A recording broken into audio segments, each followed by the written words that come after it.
السلام عليكم ورحمة الله وبركاته. ازيكم حبايبي الروحانية؟ ام جنى عاملين ايه؟ يا رب تكونوا بخير ان شاء الله. حبايبي، الرسالة العاطفية هي طاقة مفتوحة تشوفوها او تسمعوها في اي وقت ليكم بإذن الله. خدوها بشارة من العبد الفقير لله، ولا يعلم الغيب الا الله سبحانه وتعالى. تعالوا مع بعض كده نشوف طاقتكم وطاقة الحبيب وطاقة الطرف الثالث لو في طرف ثالث موجود في العلاقة. يلا مع بعض نبدأ ونشوف ونقول كده بسم الله الرحمن الرحيم. بصوا، انا مش هسأل هشوف طاقة مين، انا هشوف الطاقة اللي هتطلع. كده بحب امشي كده باحساسي الروحاني. اللي متابع ام جنى عارف ان ام جنى بتحب تمشي باحساسها الروحاني. طيب، اولا كده في ما بينكم هنا بلوكات يا حبايب قلبي. انتوا الاتنين في ما بينكم بلوكات. طيب، غير بقى ان في ما بينكم بلوكات هنا، الوضع هنا في ما بينكم طاقة غموض.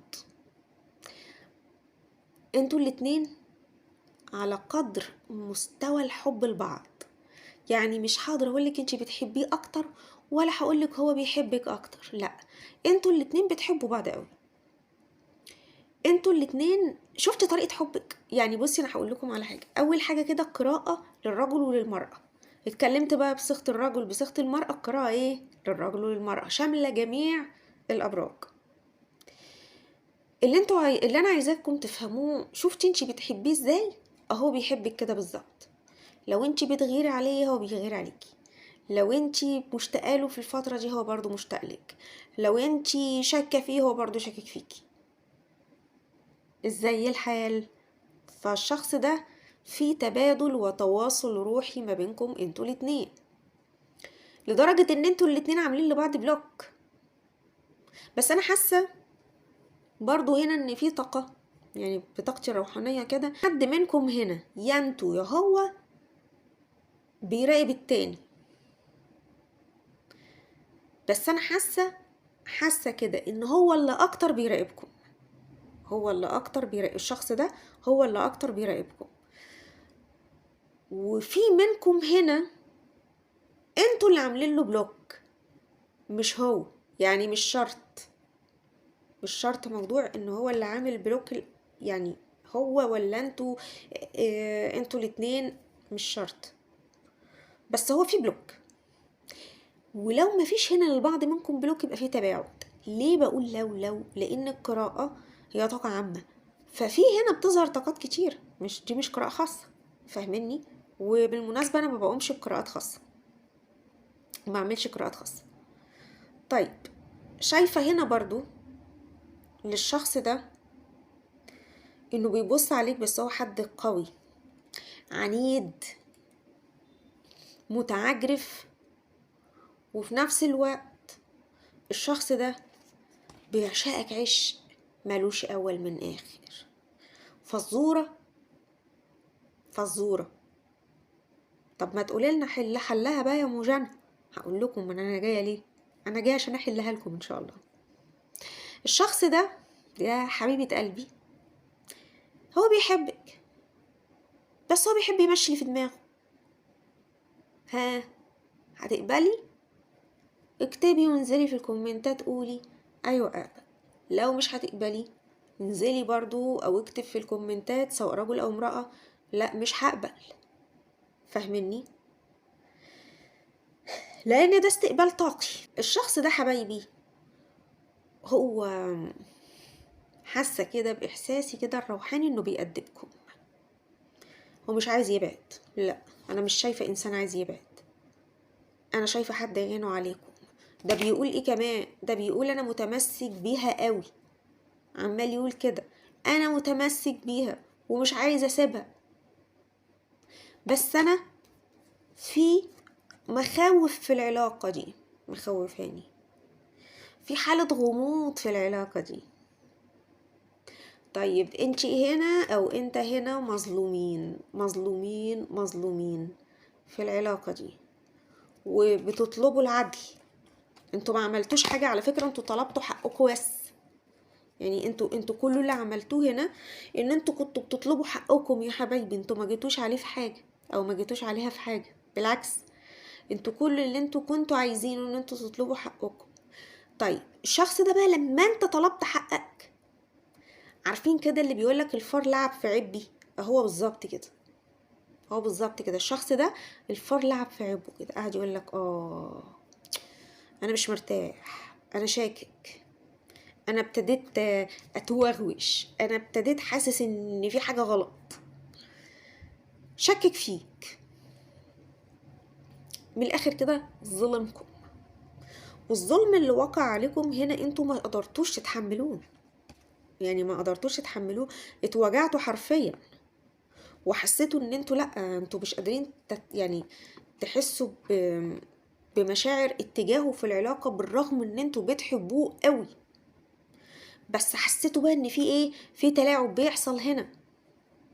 قلت طب وبعدين بقى، هو بيلعب بينا ليه؟ هو مش بيلعب يا حبايبي، هو دماغه كده، تقدروا تقولوا عليه ترباس، قفل، بس هو ده، يجي طاقته، طاقة حد متربس دماغه على فكرة معينة، ودي اللي هو يعرفها، هي دي الطاقة اللي يعرفها، هو ده موده، طريقة تفكيره، حياته. وبعدين انت تقول له مثلا ايه، انا شايفك في صورة معينة، او انا ابتديت احطك في برواز معين، تلاقيه ولا في الدنيا، هو مش مدرك انت بتقول له ايه اصلا، هو عايز يديك حاجة هيديها لك، مش عايز يديك حاجة مش هيديها لك، ده طبعه، ودي طريقته، ودي الطريقة اللي هو متعود عليها، طريقة السيطرة على العلاقات، هو بيحب يسيطر على اي علاقة يدخل فيها، وما عرفش معاك انت يعمل ده،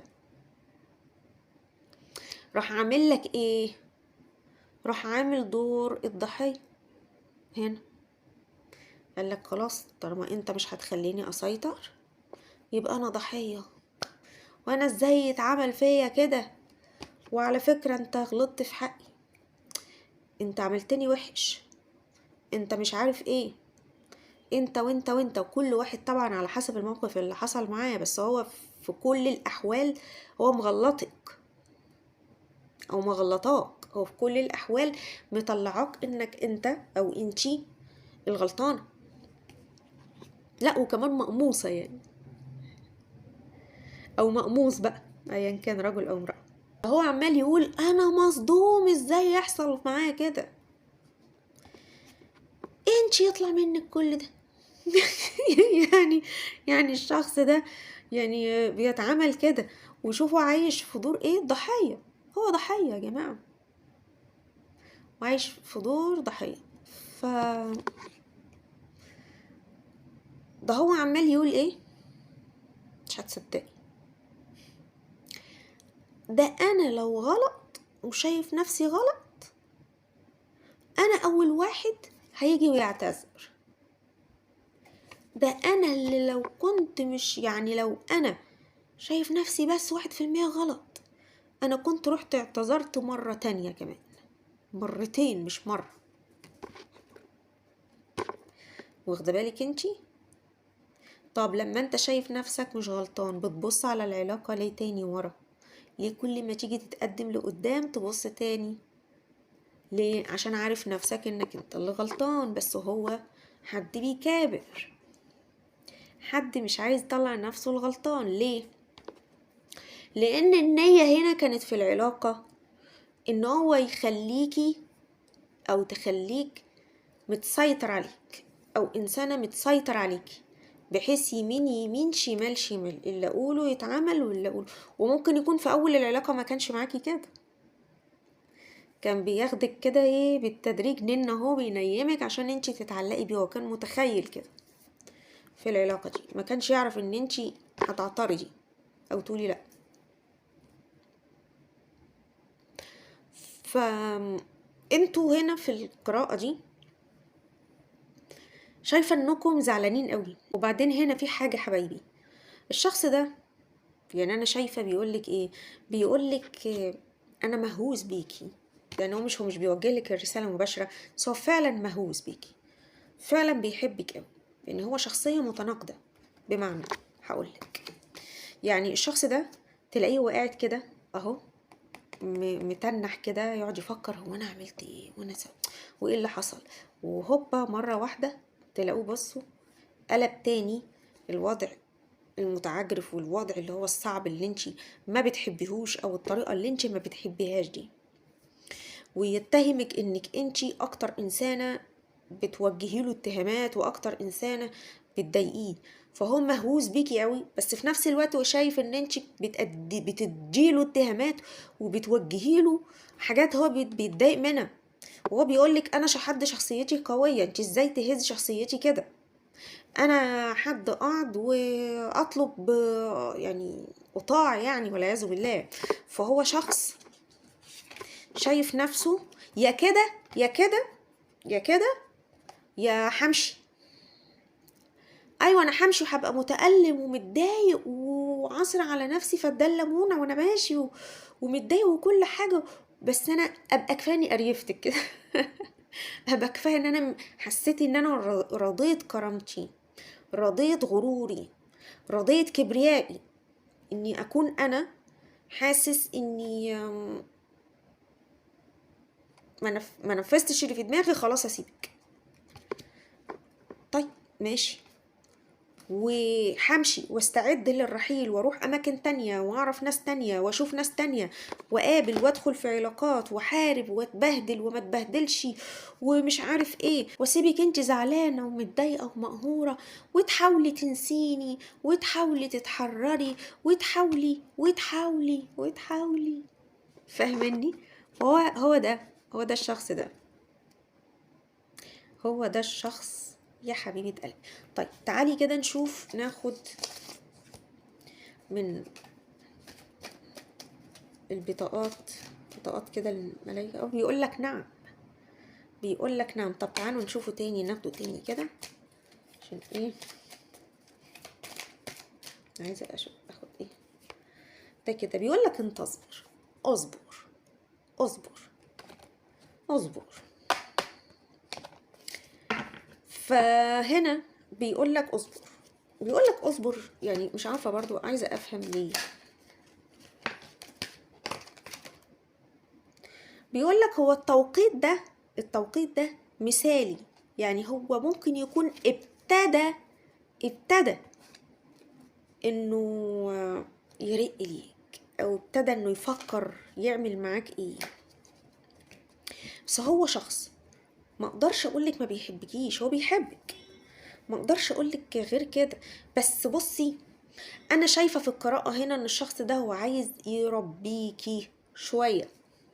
هو متخيل انه كده بيربيكي، متخيل ان ده يتعبك، لان انا شايفة دي طاقة حد هو منسجم قوي. وخلي بالك الشخص ده لو شك 1% ان انت ممكن تدخلي في علاقة تانية، هتلاقيه جايلك يجري، جايلك يجري اهو. انا ما بصي اهو جايلك، هتلاقيه جايلك، هو اللي جايلك في ساعتها. بس هو بصي اهو طاقة حد بيتلاعب عليكي، بيلعب معاكي، لان الشخص ده بيحاول او بينتظر او بيشوف ردة فعلك انت هتبقى ايه من اللي هو بيعمله. وخلي بالك هو قاعد بيخطط لك برضه، هو مش سايبك، لا مش سايبك، بس هو عمال يقول انا متضايق. يعني الحاجه الوحيده اللي مضايقاه منك في العموم يعني ان انت دايما بتوجهي له اتهامات، او هو متخيل ان انت كده بتظلميه. ما هو من وجهه نظره لما يكون شخص هو بيحب يقود العلاقه، او بيحب هو يسيطر على العلاقه، وتيجي انت تقولي له انت وانت وانت وانت، فهو هيسيطر ازاي اذا كان هو رافض التغيير؟ هو اصلا شخص مش حابب انه يتغير، بالعكس ده هو الشخص عايز يغيرك انت، او عايز يمسكك كده يبقى متحكم فيك، يبقى واثق انتي يعرف يعمل معاكي ايه او يتصرف معاكي ازاي. فانتي ما سمحتلوش بده، انتي ما سمحتلوش بالشيء ده. فالشخص ده يا اما هو حسسك ان في حد في حياته تاني. بس بصي كده لبعيد كده، شايفه كده المنظر ده، واخده بالك هنا اهو، وانتي اتضايقتي وزعلتي اهو. يا اما انتي اللي بتتخيلي ده من وجهة نظرك او من دماغك، وبتقعدي تقولي يا ترى بيعرف حد تاني، يا ترى مش عارف ايه. فلو هو عمل معاكي الحركة دي مباشرة، فاعرفي ان الشخص ده بيحاول يغيظك. وخلي بالك، كون ان شخص يغيظك بطرف تالت، اعرفيها كده مش بيقدرك. فهماني؟ لانه كون ان هو ما يعني ان هو يغيظك او يضايقك او يحاول ان هو يستفزك، هو مش بيستفزك، هو بالعكس، ده هو كده المفروض ان هو بيقل من نظرك، ده المفروض يعني. وده طبعا اولا واخيرا يا حبيبه قلبي ده شيء يخصك انت، يعني انت تتقبلي حاجه زي دي، ده شيء براحتك، ما تتقبليش ده شيء برضو يخصك. انا ما هو الا بس بقول وجهه نظري او بقول رايي الشخصي، لكن ما طبقش رايي الشخصي عليكي انت. القرار ليكي. او القراءة بتقول انت اللي بتتوهمي ده، او من حبك فيه من غيرتك عليه بتقعدي تتخيلي يا ترى بيعمل ايه، يا ترى بيخلي ايه. يعني مثلا ممكن يكون الشخص ده متزوج، واخده بالك؟ ممكن يكون الشخص ده متزوج، انت ممكن بتقعدي تتخيلي ان هو سعيد بقى مع مراته او كده، وانت بتتضايقي. فممكن يكون استفزك بحاجة زي دي او بيستفزك بشيء زي ده. طيب، شايفة برضو حبايبي ان الشخص ده اللهم صل وسلم على سيدنا محمد، حاول انه حاول وانت حاولتي، هو حاول وانت حاولتي ان كل واحد فيكم يشوف طريقه ويبعد عن التاني هنا. وفعلا هو ده حصل على فكرة، وهو غار عليكي قوي وما قدرش يتحمل ده، ما قدرش يتخيل ده، ما قدرش يتخيل حاجة زي دي. فانا حاسة كده ان الشخص ده هو بيحاول يفرض سيطرته عليكي عشان انت تخضعي لكل شيء هو يقولك عليه، اي حاجة بقى ايا كانت ايه هي، بس يبقى واثق ومتأكد ان هو اللي متحكم في العلاقة دي والسيطرة الكاملة كلها ليه. لان انا حبايب قلبي شايفة ان الشخص ده زي ما هو متمسك بيكي، بس هو برضو متمسك برأيه قوي، متمسك برأيه قوي، وفي النهاية بيمشي اللي هو عايزه. خلي بالك، في النهاية بيرفض التغيير وبيمشي اللي هو عايزه، بيمشي قراراته، وهو صابر عليكي كده وعمال يبصلك من تحت لتحت ومن بعيد لبعيد، وعايز يشوف اخرك ايه.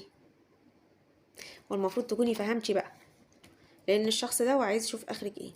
صدقيني لو انت فضلتي ثابته على الوضع اللي انت فيه، او انت فضلت ثابت على الوضع اللي انت فيه، لانه هو عارف نفسه انه هو اللي غلط، او هي عارفه نفسها ان هي اللي غلط، هما اللي هيرجعوا لكم اهو. يعني لسه بقول لك اهو، وراها على طول هو ايه اللي هيرجع لك وهيجي لك هوا، لانه بيقول لك انا بحبك، انا مش قادره استغنى عنك، انا عايزك حرفيا. يمكن انت اللي بتحاولي تنسيه على فكره هنا، انت اللي بتحاولي تبعدي، انت اللي بتحاولي خلاص، يعني عايزه او بتستعدي انك تسيبيه. تعالوا نشوف كده هتقول لنا ايه الكروت دي. تاني بتقول لك انتظر، لا بيبقى الشخص ده ان شاء الله بأمر الله راجع لكم يا حبايب قلبي. حبايبي بكده القراءة العاطفية او الرسالة العاطفية او رسالة الحبيب تكون انتهت. كانت معكم الروحانية ام جنى، شكرا ليكم وانتظروني بكرة بإذن الله. شكرا والسلام عليكم ورحمة الله وبركاته.